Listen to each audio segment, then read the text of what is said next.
Makanya di zaman Nabi Musa alaihissalam pernah ada orang bermaksiat kepada Allah lalu dia berkata begini, ya Allah sekian tahun saya bermaksiat kepadamu, 20 tahun orang itu buat dosa, dan dia bilang saya belum melihat hukumanmu ya Allah. Dia bilang begitu.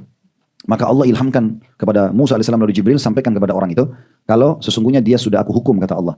Itu memberikan pelajaran kepada kita. Yang pertama, pentingnya seorang muslim peduli ya terhadap ibadah-ibadah, seluruh ibadah-ibadah, terutama kalau mau tidur dan bangun tidur. Karena kita kalau tidur, Bapak Ibu sekalian, kita seperti sebenarnya setengah mati. Tanda kutip ya. Bukan mati, tapi masih setengahnya.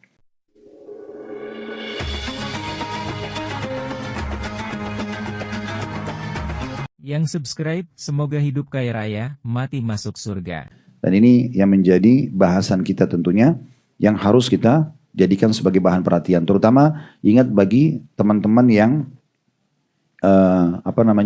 pergi haji dan umroh gitu ya. Atau mungkin yang pulang haji dan umroh, jangan selalu disimpan di gudang. Sudah sekian tahun zam-zam itu gak disentuh. Alasannya nanti aja kalau lagi sakit gitu kan. Padahal sebenarnya tidak seperti itu, dikonsumsi ya.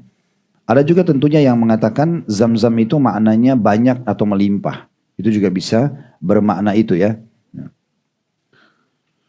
Dan sumur zam-zam ini kurang lebih dari Ka'bah jaraknya sekitar 38 hasta ya. Jaraknya kurang lebih seperti itu. Dan ada juga yang memberikan gambaran kalau zam-zam ini terdiri dari beberapa gabungan air.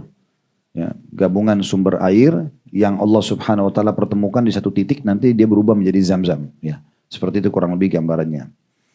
Dan zam-zam ini tadi memiliki banyak nama, bisa barrah, kebaikan, bisa madmunah, yang terjamin, yang berharga, ya. Bisa juga syifa, suqum, penyembuh penyakit, ya. Bisa juga ta'amun tu'min, makanan yang mengenyangkan, ya. Bisa tayyibah, yang berarti baik. Tadi di mimpi Abdul Muttalib ada satu yang saya lupa sampaikan. Memang dalam mimpi juga itu ada suara yang mengatakan galilah thayyibah, maksudnya yang baik ya. Nah, dengan nama-nama ini semua memiliki makna tentunya ya, memiliki makna. Dan ini sudah sangat masyhur tentang kisah Zam-Zam tadi sudah kita sampaikan. Jadi ini gambaran tentang masalah Zam-Zam itu ya. Dan kita sarankan untuk selalu mengkonsumsi ya. Termasuk juga tambahan para ulama, Zam-Zam boleh dipakai untuk berobat sihir ya. Jadi sebenarnya semua penyakit sebenarnya ya. Sihir juga termasuk Zam-Zam. Kalau mau lebih kuat maka dia bisa di ruqyah, dibacakan ayat-ayat ruqyah, ditiupkan ke Zam-Zam lalu diminum. Maka itu insya Allah akan sangat membantu, ya akan sangat membantu. Kemudian juga ada riwayat yang lain Ibnu Abbas radhiyallahu anhu mengatakan bahwasanya Rasulullah sallallahu alaihi wasallam ya bersabda air Zam-Zam itu sesuai dengan niat ketika meminumnya. Bila engkau meminumnya untuk obat, itu kata Nabi ya. Beliau mengatakan ma'u Zam-Zam lima syuribah lahu in syaribtahu tashtashfi syafaqallah. Kalau kau minum Zam-Zam niat untuk sembuh, Allah akan sembuhkan. Wa in syaribtahu li syab'ika ashba'akallah. Kalau kamu niat minum untuk kenyang, maka Allah akan kenyangkan kamu. Wa in syaribtahu li qat'i dham'ika atau dham'ika qata'ahu Allah. Wahia hazmatu Jibril alaihissalam. Dan kalau kau minum Zam-Zam karena ingin menghilangkan dahaga, maka Allah akan hilangkan dahagamu. Dan ketahuilah Zam-Zam adalah galiannya Jibril alaihissalam. Wa suqiyallahu Ismail alaihissalam. Dan curahan minum yang Allah siapkan buat Ismail alaihissalam. Jadi kalau kita mau tambahkan keutamaannya, berarti dia adalah galian langsung Jibril alaihissalam.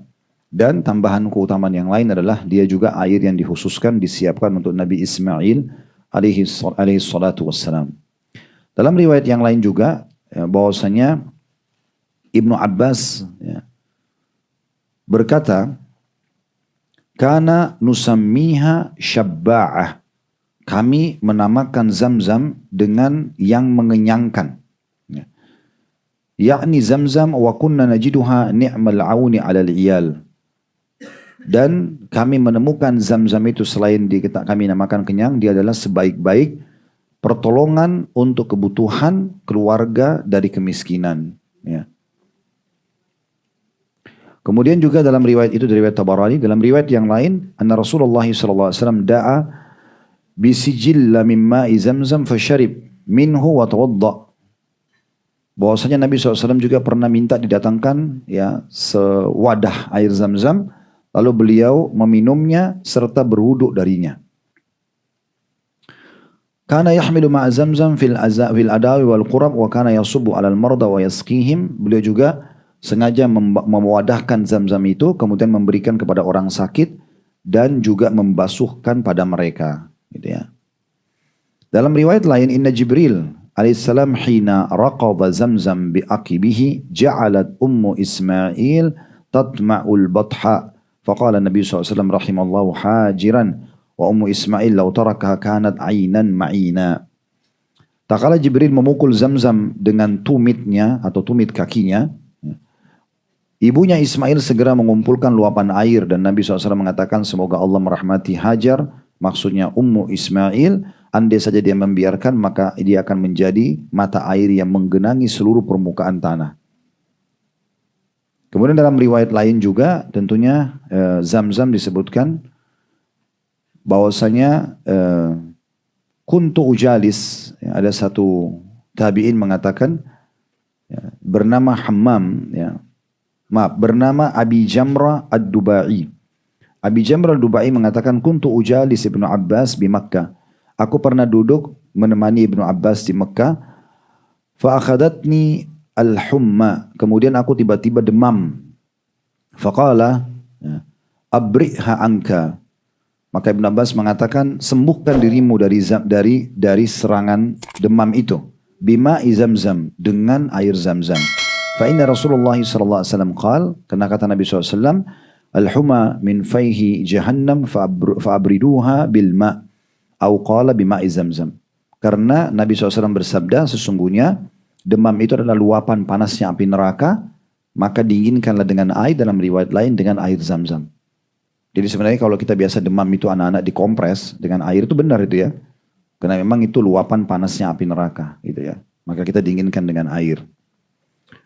Dan juga dalam riwayat lain Aisyah mengatakan annaha kanat tahmilu min ma'i Zamzam wa tukhbir anna Rasulullah sallallahu alaihi wasallam kana yahmiluhu. Aisyah seringkali membawa-bawa Zamzam dan menginformasikan kalau Nabi pun melakukan itu. Jadi sebenarnya kalau kita dari rumah ada Zamzam nih, kita lagi mau keluar kota dalam Indonesia saja, atau keluar seperti ini pengajian, kalau bawa jek air, campur dengan Zamzam. Dah harus semuanya Zamzam gitu ya. Sebagian Zamzam, sebagian air biasa. Kalau memang kita mau menghemat gitu ya. Maka itu boleh. Dan itu termasuk yang tadi dilakukan oleh Aisyah radhiyallahu anha. Dan beliau mengatakan Nabi SAW melakukan itu. Nabi SAW melakukan itu. Ya. Dan cukup banyak tentunya perkataan salaf tentang masalah Zamzam ini sangat mulia sekali. Dan mereka semua memaksimalkan Zamzam dan tidak melakukannya pada air yang lain. Jadi bukan berarti Zamzam lalu kemudian semua air kita samakan, tidak. Tapi ini memang keutamaan khusus Zamzam. Tapi yang jadi saksi bahasan kita adalah bagaimana dia bisa menjadi penyebab diterimanya doa. Nah kalau tadi misalnya Bapak Ibu bawa Zamzam keluar rumah nih, kebetulan ada satu jek 5 liter. Maka ditaruh di minuman gelas airnya atau botol airnya, misal 1 gelas kecil, sisanya atau sepertiganya Zamzam, sisanya air biasa. Anda keluar. Bukan hanya sekedar dapat sunnahnya karena minum Zamzam, tapi bisa menyembuhkan penyakit, bisa mustajab doa. Ya, bisa juga mengusap wajah, bisa segala macam. Contoh, naudzubillah kita lagi jalan, kita lihat ada satu keburukan sedang terjadi. Kita berharap agar Allah selamatkan. Ingin segera diijabah doa. Nah ini waktu ijabah doa. Sambil minum Zamzam, ya, kemudian berdoa agar Allah SWT selamatkan dari mara bahaya itu. Nah seperti itu kurang lebih. Baik, itu kurang lebih poin ke-11 dari waktu mustajab doa. Ya. Sekarang kita masuk poin ke-12. Yaitu di saat sujud. Beranjak daripada hadis Abu Hurairah radhiyallahu anhu. Dan di sini penulis juga mengangkat sebuah riwayat. Bahwa Rasulullah SAW bersabda, Akrabu ma yakunul abdu min rabbih wa huwa sajid fa'akthirud du'a. Sedekat-dekatnya keadaan seorang hamba dengan Rabbnya adalah pada saat dia sedang sujud. Maka berbanyaklah berdoa dalam sujud tersebut. Ada footnote di bawah diriwayatkan oleh Imam Muslim. Riwayat ini memberikan gambaran kepada kita tentang bagaimana kita memaksimalkan sujud. Dan sekaligus memperingatkan bagi orang yang suka buru-buru kalau sujud. Ya, tergesa-gesa. Karena memang sujud itu tempat mustajab doa. Dan paling dekatnya seorang hamba kepada Allah adalah pada saat dia sujud. Itu paling merendah. Dahi ini kita muliakan, wajah kita muliakan. Kita letakkan di tanah karena Allah. Justru kita berada di tempat yang paling rendah gitu ya sebenarnya. Tapi Allah jadikan justru tempat itu adalah tempat di mana kita paling dekat dengan Allah Subhanahu wa taala di saat sujud. Oleh karena itu maksimalkan sujud. Seperti contoh ada di antara sahabat, di antara tabi'in, mereka terkenal sekali suka sekali sujud. Di antaranya Sufyan Ats-Tsauri rahimahullah, seorang ulama tabi'in terkenal julukannya Sajjad. Karena dia hobi sekali sujud. Dia suka sekali. Kalau sudah sujud, dia nggak mau angkat kepalanya kecuali sudah menuangkan semua hajatnya. Ya, makanya diberikan julukan Sajjad. Maka jangan main-main dengan sujud itu. Jangan selalu, kita bayangkan Bapak Ibu sekalian ya, ada yang diwajibkan. Kalau sholat subuh aja kita sudah 4 kali sujud. Ya kan? Karena 1 rakaat kita 2 kali sujud. Berarti 4 kali sujud. 4 kali kita punya peluang diijabah doa. Sholat duhur begitu lagi, ini kita baru bicara wajib. Kalau satu rakaat 2 kali sujud, berarti sholat duhur itu 8 kali kita sujud. Kalau ditambah dengan subuh tadi 4, berarti sudah 12. Asar sama lagi 8, berarti sudah 20 kali. Maghrib 6, karena satu rakaat 2 kali sujud, gitu kan? Itu berarti sudah 26. Isya lagi 8, ya. Berarti sekitar 34 kali kita sujud di wajib saja. Belum kita bicara sunnahnya. Duha misalnya, anggaplah 2 rakaat, belum tahajud, belum sholat wudu, sunnah wudu, belum taubat, tahiyat masjid dan segala macam hal. Qobliyah dan ba'diyah kita tahu banyak sekali yang kita bisa kerjakan. Artinya kita bisa sujud dalam sehari itu ratusan kali. Kalau mau digabung semuanya ya. Contoh misalnya orang maksimal dia sholat duhanya 8 rakaat. 8 rakaat itu artinya dia punya 16 kali sujud. Gitu kan. Dengan sholat tahajud misalnya 11 rakaat. Itu kan berarti dikali 2. Berarti 22 kali sujud.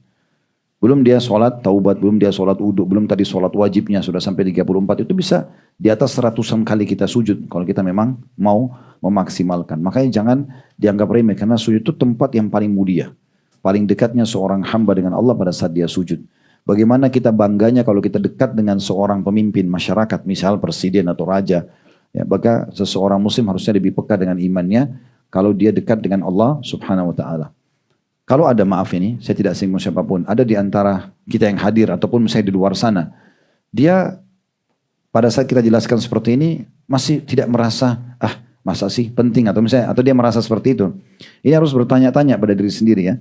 Karena kalau seseorang ujian Allah yang paling berat pada orang yang suka melanggar agama dihilangkan kehusyuan dari hatinya.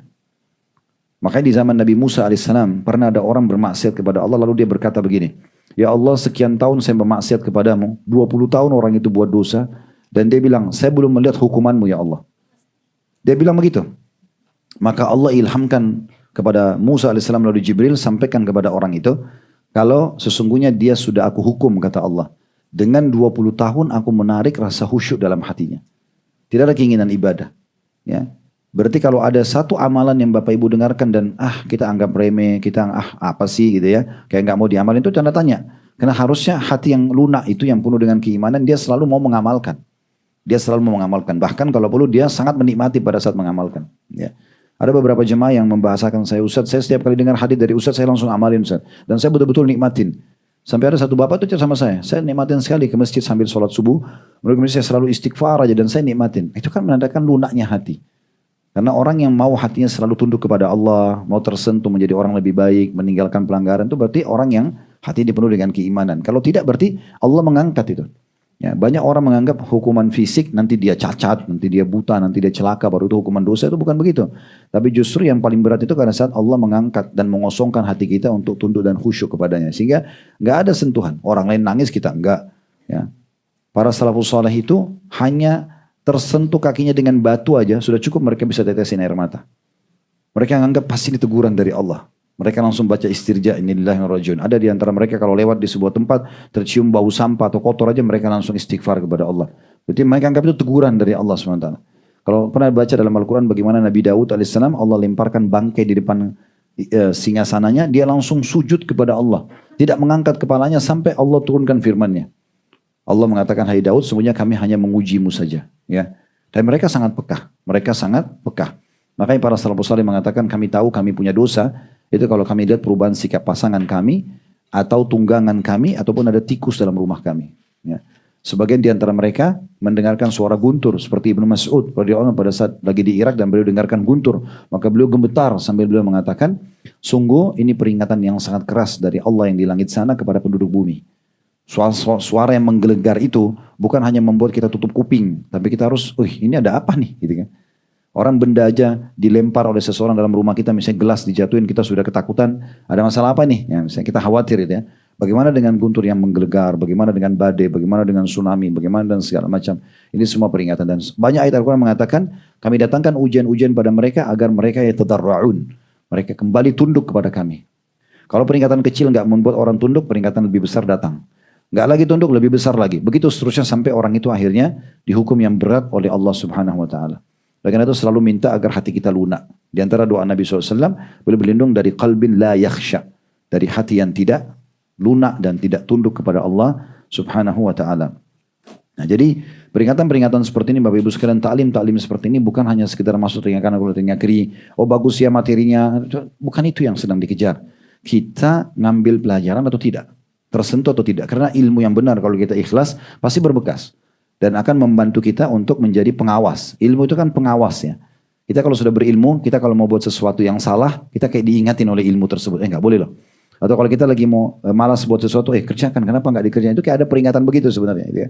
Itu pengawasan dari ilmu yang kita pelajari. Kecuali kalau kita tidak ikhlas, hanya riya saja atau apa, itu mungkin tidak ada bekasnya. Oleh karena itu kita harus ambil pelajaran dari masalah-masalah seperti ini. Baik, sebuah hadis yang diangkat tentang masalah sujud ini kita bisa ambil pelajaran yang pertama, bahwasanya dekatnya seorang hamba dengan Allah pada saat dia sedang sujud, dan di sini ada perintah. Oleh karena itu ada perintah di sini, fi'lul amr fa'akthirud du'a. Perbanyaklah doa. Jadi bukan Nabi bilang maka berdoalah. Ya, perhatikan perbanyak doa. Artinya lama-lama aja sujud. Ya, lama-lama aja sujud, gitu kan? Dan berapa kali riwayat disebutkan Nabi SAW kalau sujud sampai kadang-kadang sahabat mengira terjadi sesuatu karena beliau lamanya sujud gitu ya. Dan para sahabat juga begitu ya. Mereka menggunakan sujud untuk kembali kepada Allah Subhanahu Wa Taala. Kita bisa memulai misalnya kalau Bapak Ibu masih merasa hatinya agak keras ya, tidak mudah tersentuh. Coba mulai sebentar, wudu, niat sholat taubat, coba sujudnya lebih lama. Nah, kemudian tuangkan doa. Nah, tuangkan doa dalam sujud tersebut. Ya Allah, lunakkan hati hambamu, maafkan kalau ada penghalang dari ini. Semuanya adalah dosa-dosa. Jangan tinggal satu dosa pun kecuali engkau ganti menjadi pahala. Terimalah amal soleh hambamu ini, gitu kan. Apalah kita puji Allah SWT, kita minta semua kepada Allah, terutama hal-hal yang berhubungan dengan akhirat. Minta masuk surga tanpa hisab, selamat dari siksa kubur, selamat di sirat hari kiamat, ya, dan segala macam hal. Dan jangan lupa selalu minta kepada Allah juga, ya Allah kalau masih ada tersisa dari hak-hak hambamu yang belum aku tunaikan maka mudahkan. Nah kita tidak tahu, mungkin pernah kita utang sama orang lupa, mungkin pernah ada benda orang titip kita pakai misalnya, atau kita pernah makan yang tidak halal. Nah semua itu kita minta sebelum meninggal supaya selesai. Nah, itu bagian dari doa gitu ya. Dan perlu diingatkan kembali, waktu dari awal kita bahas bab doa, kalau doa dan semua ibadah Bapak Ibu sekalian itu akan mendatangkan keberkahan kalau rutin dikerjakan. Kita kalau baru pertama sholat duha, mungkin 2 rakaat aja berat. Tapi kalau kita sudah rutinkan seminggu, sebulan, lama-lama 2 rakaat itu jadi ringan. Keberkahan ada. Jadi kita akan sholat 4 rakaat. Nanti 4 rakaat jadi ringan, setelah lama kita jadi 8 rakaat. Nanti sudah ringan, jadi 6 rakaat, jadi 8 rakaat. Nanti juga kalau misalnya sudah terus kita berjalan, sudah 10 tahun sholat duha, nanti kita pikir 8 rakaat ini ringan banget. Apalagi kalau cuma baca surah-surah pendek. Mulai kita baca ke surah-surah panjang. Memang sudah begitu. Keberkahan akan ada. Kita kalau hari pertama sedekah, berat sekali 5.000 atau 10.000 rupiah. Tapi kalau kita rutinkan sebulan misalnya, nanti jadi kecil nilai itu. Orang keberkahan kita akan pindah ke 100.000. Turutin lagi nanti akan pindah 1 juta. Lama-lama orang ada yang bersedekah miliaran tanpa ada beban. Karena keberkahan. Nah seperti itulah ya. Nah sama dengan semua ibadah-ibadah. Doa juga begitu. Kalau ada yang mengatakan, Ustaz saya sudah coba berdoa tapi saya sudah kehabisan kata-kata. Saya nggak tahu mau ucapin apa lagi. Karena jarangnya berdoa. Kita kalau sering berdoa, Allah datangkan tutur kata yang di luar akal kita gitu. Ya, karena kita rutin doa, nanti keluar lagi doa. Oh ini ya, minta ini, minta itu, minta ini. Karena kita tidak punya gambaran sebelumnya gitu ya. Waktu haji, pernah kami pandu doa jemaah dalam bahasa Indonesia. Ada jemaah datang terus mengatakan, Ustaz, doa-doa tadi itu saya tidak pernah terfikir sebelumnya. Maka jawaban saya kepada bapak saya, Pak, rutinkan doa. Nanti akan datang itu. Tutur kata, susunan kata itu akan datang sendiri sebagai bentuk keberkahan supaya kita mau berdoa lagi, gitu ya. Jadi lebih panjang lagi, lebih banyak lagi yang dibukakan oleh Allah SWT. Nah begitu seterusnya. Baca Quran juga begitu. Kalau belum pernah baca berat, tapi kalau sudah mulai baca dari mulai lebih ringan. Kalau rutin nanti lebih ringan. Nanti 30 juz itu ringan untuk dikhatam. Nah begitu seterusnya. Dia akan berat kalau Bapak Ibu dari belum level 1 sudah langsung mau coba level 100. Gitu. Mau khatam Quran tapi belum pernah memulai dari ayat-ayat yang pendek surah-surah dan belum bertekad. Nah seperti itulah ya. Maka kita harus mencari keberkahannya. Baik, kita tutup poin ini dengan apakah boleh membaca bahasa Indonesia dalam sujud? Maka pendapat umumnya ulama ya, tentu ada beda pendapat ulama. Tapi ada pendapat yang membolehkan masalah itu. Ya, terutama di sholat-sholat sunnah. Ya. Sholat-sholat sunnah kita bisa fokus juga membahasakan bahasa Indonesia gitu ya. Karena memang dia tidak mengganggu bacaan sholat. Dia masuk dalam umumnya, sabda Nabi SAW, perbanyaklah doa. Sekarang kalau orang Arab lagi sakit, dia bilang, Allahumma shfini. Ya Allah sembuhkanlah saya. Dia nggak mungkin pakai bahasa lain karena bahasa dia bahasa Arab. Bagaimana dengan orang Melayu? Orang kita, dia bilang, ya Allah sembuhkan saya. Gak ada masalah. Mungkin orang Afrika pakai bahasanya. Tapi ini dibaca hanya pada saat itu saja. Ya. Di saat-saat yang memang kita dibolehkan untuk berdoa dalam sholat. Karena dalam sholat tidak boleh menambah bacaan apapun. Ya. Termasuk tidak boleh berdoa di saat ruku. Ya. Karena kata Nabi SAW, kalau kalian ruku, agungkan Allah. Maka kita bilang, Subhana Rabbiyal Azim. Maha suci Tuhanku yang maha agung. Agungkan Allah. Kalau kalian sujud, perbanyaklah doa. Nah di sini perbanyak doa maknanya global. Berarti boleh dalam bahasa apa saja. Karena memang di situ penekanannya berdoa. Di situ penekanannya adalah berdoa. Baik, ini ada bahasan selanjutnya di poin nomor 13 dan mungkin kita tutup dengan ini ya. Nanti insya Allah ke depannya kita akan lanjutkan di poin ke-14. Nanti tolong tinggal dikasih tanda. Yaitu ketika terbangun di malam hari dan berdoa dengan doa yang diajarkan Rasulullah SAW. Ya, ini sebenarnya seringkali kami ingatkan hadis ini ya. Tapi sayang sekali kalau tidak diamalkan. Karena memang hadis ini mulia sekali. Kalau ada orang di antara kita kami tanya, Bapak Ibu mau nggak kalau bangun tengah malam, hanya bangun ya, hanya bangun, tidak beraktivitas apa-apa, tidak sholat, tidak apa-apa, lalu diampuni dosanya. Ya, tentu orang mau. Sekarang mau nggak pada saat bangun malam berdoa apa saja Allah ijabah? Mau. Mau nggak pada saat sholat diterima sholatnya? Nah ini rahasia yang di poin nomor 13 ini. Hanya pada saat bangun membaca ini gitu, ya. Hadisnya dari Ubadah bin As-Samit radhiyallahu anhu dari Nabi SAW beliau bersabda man ta'arra minal lail faqal la ilaha illallah wahdahu la syarika lah lahul mulku wa lahul hamdu wa huwa ala kulli syai'in qadir alhamdulillah wa subhanallah wa la ilaha illallah wallahu akbar wa la hawla wa la quwata illa billah thumma qala Allahumma ighfirli aw da'a istujiba lahu fa in tawadda wa shalla qubilat salatuhu. Kata Nabi SAW, barang siapa yang terbangun di malam hari, kaget saja. Jam 1, jam 12, jam 2, pokoknya kita bangun. Lalu dia tiba-tiba langsung mengucapkan, La ilaha illallah wahdahu la syarikalah. Tidak ada Tuhan yang berhak disembah kecuali Allah, tidak ada sekutu bersamanya. Lahul mulku wa lahul hamdu, miliknya kerajaan dan puji-pujian. Wa huwa ala kulli syai'in qadir, dan dia mampu melakukan apa saja yang dia inginkan. Ya, atau maha kuasa atas segala sesuatu. Lalu masuk zikir yang kedua, Alhamdulillah wa subhanallah wa la ilaha illallah wallahu akbar. Riwayat lain, Subhanallah walhamdulillah wa la ilaha illallah wallahu akbar. 4 zikir ini ya. Segala puji bagi Allah, maha suci Allah, tidak ada Tuhan yang berhak disembah kecuali Allah dan Allah maha besar. Kemudian zikir yang ketiga, wala haula wala quwata illa billah, dan tidak ada daya dan kekuatan melainkan atas pertolongan Allah. Kemudian dia setelah baca 3 jenis zikir ini, dia baca Allahumma gfirli, ya Allah maafkanlah aku. Maka kata Nabi SAW, ya, selain diampuni dosanya, kalau dia berdoa diijabah, kalau dia wudu dan sholat diterima sholatnya. Kalau dia wudu ya dan sholat diterima sholatnya. Nah seorang muslim ini harus menjadi bahan perhatian khusus ya. Karena perbedaan dasar antara kita dengan muslim sama non muslim itu, kita selalu dihimpit dengan doa. Kita selalu dihimpit dan doa dan zikir. Ya, mau keluar rumah ada doa dan zikir, masuk rumah pakai baju, buka baju, masuk kamar mandi, keluar kamar mandi, keluar rumah, masuk rumah ya, safar, hubungan biologi suami istri, mau makan, mau minum, pokoknya semua itu doa ya. Semua diikuti dengan doa. Nah, ini bedanya antara kita sama non muslim gitu ya. Ini sangat dasar sekali. Nah, kita mau tidur, bangun tidur. Nah, ini terkaget malam aja semua dengan zikrullah. Makin sering kita zikrullah, maka makin dekat dengan Allah Subhanahu wa taala. Baik, hadis ini memberikan pelajaran kepada kita. Yang pertama, pentingnya seorang muslim peduli ya terhadap ibadah-ibadah, seluruh ibadah-ibadah, terutama kalau mau tidur dan bangun tidur. Ya, ini termasuk hal yang penting ya. Karena kita kalau tidur, Bapak Ibu sekalian, kita seperti sebenarnya setengah mati. Tanda kutip ya. Bukan mati, tapi masih setengahnya. Karena Nabi SAW mengatakan, An-naumu akhul maut. Tidur adalah saudaranya kematian. Dan dalam sebuah hadis dikatakan, kalau orang tidur, Allah tahan ruhnya, tidak dikembalikan, maka wafatlah dia. Dan kalau Allah kembalikan, maka berlanjutlah hidupnya sampai ajalnya datang. Dalam arti kata, berarti kita ini orang tidur itu mirip seperti orang mati. Jadi kalau Bapak Ibu mau lihat bagaimana mati ya, tiap hari kita mati sebenarnya. Di saat tidur itu. Begitu mudahnya kita tinggal letakkan kepala di bantal, hilang, selesai. Nah begitu kita kalau meninggal nanti. Cuma bedanya kalau kita tidur harian itu kita masih bisa hidup lagi selama belum datang ajal. Nah kalau sudah datang ajal kita tidak hidup lagi. Sebatas itu.